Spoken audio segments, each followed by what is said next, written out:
Hello everyone, welcome to Anime No Me, and thank you for joining us for another One Piece video. The complete leaks for chapter 1064 of One Piece has just dropped, and so we're going to talk about all the events of this great upcoming battle between Teach and Law, and we're also going to look a bit deeper into this great mystery that hides in Kuma's past. But before we dive into our leaks, if you're new to the channel or even if you've watched a bunch of our videos, we'd be absolutely honored if you'd leave us a like and even subscribe and maybe leave us a comment letting us know what you thought of the video. It really helps us out and motivates us to make more content. And if you'd like to help us out in a bigger way, consider sharing this video or one of your favorites with your friends. But without further ado, let's get into these leaks of chapter 1064. So my friends, our chapter opens up with Teach still riding on top of Stronger and Doc Q, and he tells Law that there is no point in running away from him. And while preparing an attack, Law tells Beppo to go back to the Polar Tang, which is of course the name of their submarine ship. Shortly after that, he orders Shachi and Penguin to go underneath the water, so the two pirates obey their captain, and then we see Teach ready to use a big attack. But Law is quicker in the confrontation, and using an amputation attack first, he manages to cut Stronger in half, causing Teach and Doc Q to fall from the heights where they were at. But while falling, Teach is impressed with Law's technique. Teach remarks saying that it was a different power than what he had heard from other people who had witnessed Law fight, and then he asks him if this was a technique from an awakened devil fruit. Still in mid-fall, Teach uses a animenomi attack called Grash, sending a huge shockwave at Law's pirates. Now they're absolutely stunned that Teach is using the animenomi in the middle of the air, but because of this shock, it costs them precious seconds and they get knocked down by the impact of the Quake fruit. Doc Q gets angry, wondering if Stronger had just been killed because of Law's cut, and so he next uses the power of his devil fruit, throwing exploding apples towards all the pirates. Shachi, who is in the water, uses attack with his voice, sending a shockwave towards the apples, making them explode in the air, and Doc Q is shown surprised. Shachi then tells Teach's pirates to never underestimate them. They grew up in the extremely cold waters of the Cold Blue. And then Shachi and Penguin move swimming towards Teach's ship to make it dive. And then Shachi continues, saying that Teach's pirates were not meant to think that they were capable of beating them in a naval battle, as they could easily sink their ship. Next, on the surface, Beppo warns Jean Bart that there's an enemy sniper 3 hours away from his position. And we then see Jean Bart heading in the indicated direction, defending Law from getting hit from fire from Van Augur. Jean Bart stands proudly, saying that he'll protect his captain, and we see Law behind him using his crew, while Van Augur tells Jean Bart that his guard is quite impressive, that he was even able to resist one of his own projectiles. Inside the croom Law had just created, he extends his sword towards Teach's belly, managing to pierce it, and Teach doesn't seem to understand what's going on. But next, Law uses his shockwile attack, causing Teach to start bleeding. Van Augur, in his kind of stoic mannerism, looks at his captain and says that this is what happens when he underestimates his enemies. And then he uses the power of his warp fruit to teleport towards his captain. Closer to his captain, Van Augur then asks Teach if they should return to the ship. But Teach tells him not to be ridiculous. After all, he was Blackbeard. The only option he had was to move forward. As the fight continues, Law then questions Teach and wonders if all of his pirate crew had the abilities of a devil fruit. And Teach answers with a laugh while also coughing because the attack he had just taken to his stomach. Law says that Teach's pirates are gonna be at a disadvantage at sea. But Teach retorts, saying that he considers this an advantage because the devil fruit can overcome anything.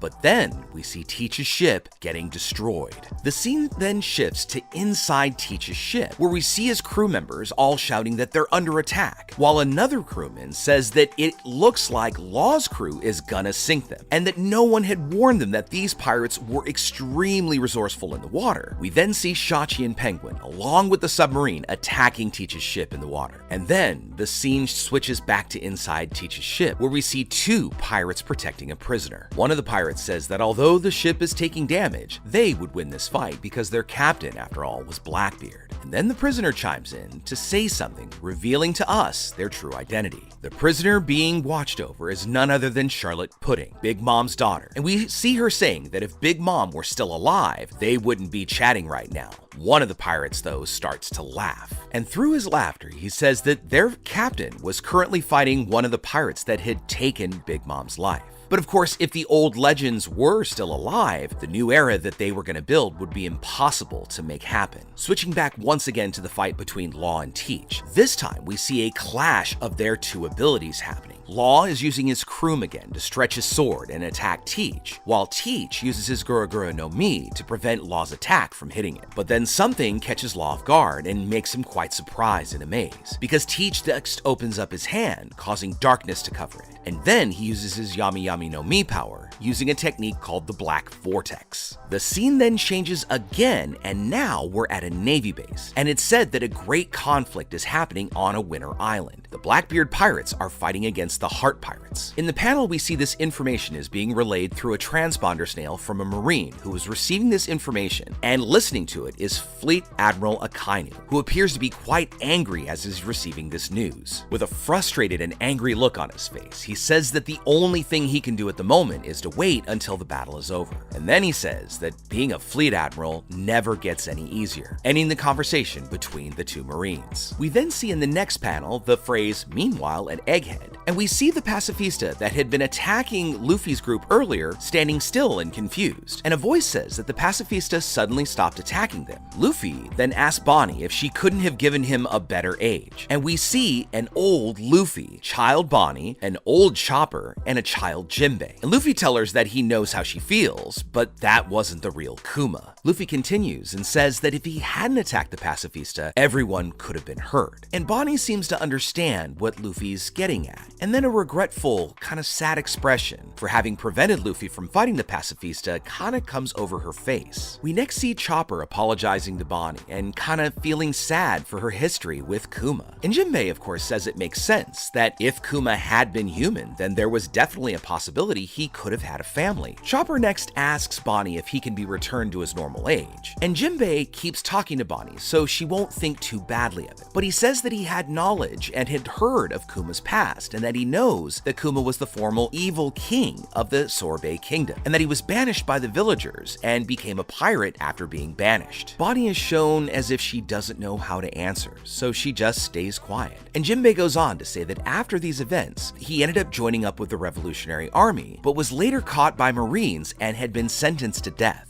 But since Vegapunk had been impressed by his physical strength, he sought a way out of it for Kuma. Kuma was allowed to stay alive, but Vegapunk would be able to use him as a guinea pig for his experiments, allowing Vegapunk to eventually transform him into a cyborg and even create clones of him. While continuing to talk, Bonnie starts rummaging through a nearby trash bin and finds one of Vegapunk's discarded tools or weapons. Jinbei goes on to say that after becoming a cyborg, Kuma came back as a warlord of the sea. Bonnie says that she understood his reasons for becoming a warlord, but the part about becoming a cyborg was something her father just wouldn't do. Becoming a cyborg would be a fate worse than death. Bonnie next presses a button on the thing that she found on the ground, and it turns into a lightsaber. Jinbei questions her about how many different sins the tyrant Kuma had already committed, but Bonnie takes the lightsaber and hits the trash. With a pained look on her face, Bonnie, in rage, hits the trash can and says that her father was never a tyrant. Bonnie says that he'd hated the world government and he would have never cooperated with them, and somehow they managed to force him to join forces. Luffy is shown surprised by the lightsaber, saying it was so cool, and Chopper tells him that this must be a junkyard of the broken remains of Vegapunk's work, yet this one still works. Bonnie continues talking to Jinbei, saying that Vegapunk was the type of person who took the lives of others, hiding behind his scientist facade. And she also said that her father had told her that he belonged to a special race, but that's no reason to use him as an experiment. As Bonnie changes them all back to their proper age, we see Luffy supporting all of Bonnie's words, while Chopper is surprised to hear that Kuma belonged to a special different race. Then the scene changes to the crew on the Thousand Sunny, and we see the ship is being carried up into the sky by the big robot, and some very excited expressions that the robot is flying.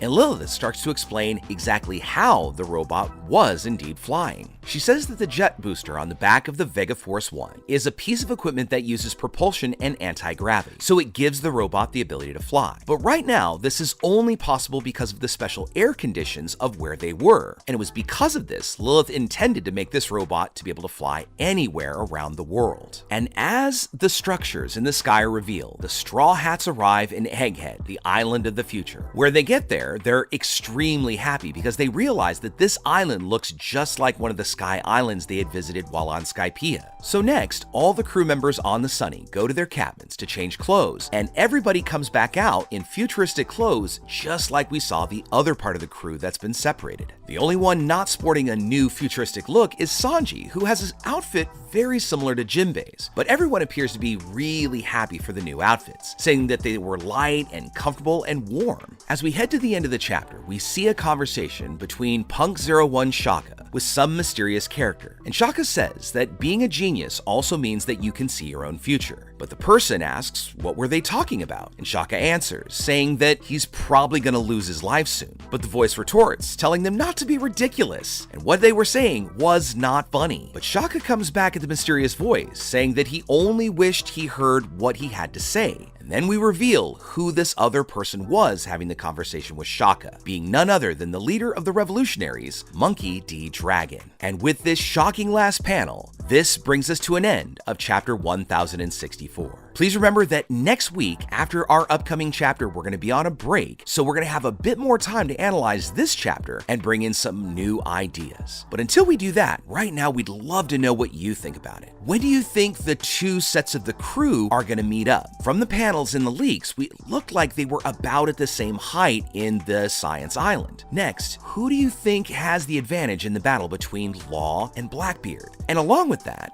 what do you think the Marines' play is going to be? Do you think they're really going to sit back and wait to find out who wins? Or do you think they might go in and swoop in to get a double kill? And finally, why do you think Dragon is on Egghead Island? A lot of people in the community have wondered when Luffy might get a meetup or a reunion or even meet altogether his father. So do you think he's just there for Vegapunk or some bigger reason? Let us know what you think in the comments below. So as we wrap up our leak video for chapter 1064, I'd like to thank all of you so much for watching the video all the way up to the very end. Please make sure you comment on any themes or ideas that you'd like to see in future videos. And also, since you made it this far, give us a like and hit that red subscribe button before you head out to take on the rest of your day. Hope to see you all in our next video. Let's keep sailing this giant sea together. Take care.